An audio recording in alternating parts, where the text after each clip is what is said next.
Cette vidéo est un extrait gratuit de mon livre Les bases de la spiritualité. Vous pouvez le retrouver sur Amazon. Étape 1.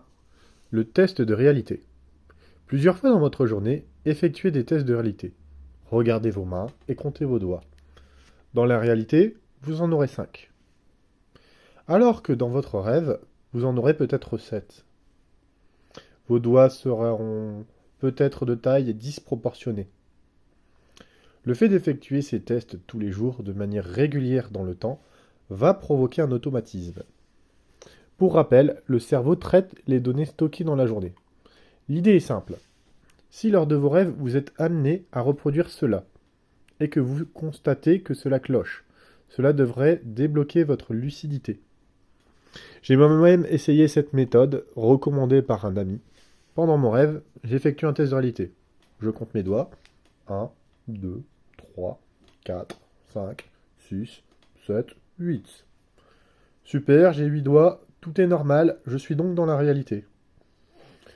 Effectivement, vous constatez que notre logique, une fois en sommeil paradoxal, n'est pas la même que dans la réalité. Lors d'un rêve, ouvrir une porte et voir dans ses toilettes une tortue miauler peut vous sembler totalement normal. Alors, comment faire? La solution est simple. Lorsque vous effectuez vos tests de réalité, vous devez procéder de la manière suivante. Ce que je pense dans ma tête lors de l'exercice. Il est 15 heures. Je vais effectuer un test de réalité. Suis-je en train de dormir? Tout semble normal, mais est-ce vraiment la réalité? Je vais donc compter mes doigts. 1, 2, 3, 4, 5. Tout semble correct. Je vais me pincer légèrement. Si je sens un léger picotement, c'est que je suis bien réveillé. Nous avons bien une remise en question profonde de la réalité et un double test effectué. La mauvaise attitude serait de ne pas prendre le temps de faire cet exercice et de se limiter à compter ses doigts et se convaincre que l'on est dans la réalité. Il est donc important de procéder par une technique d'induction, suis-je en train de rêver, suivi d'un test. Exemple d'un rêve stupide.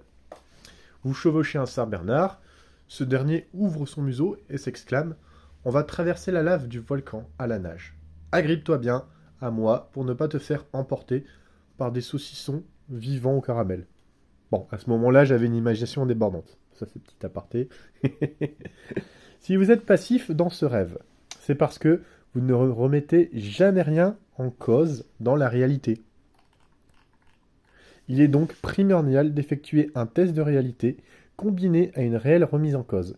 Faire une action sans pouvoir, sans savoir pourquoi je la fais, c'est inutile. La conviction est importante. Il existe d'autres tests plus connus. Et pour les connaître, je vous invite à acheter mon livre Les bases de la spiritualité concrète. Merci à vous, au revoir.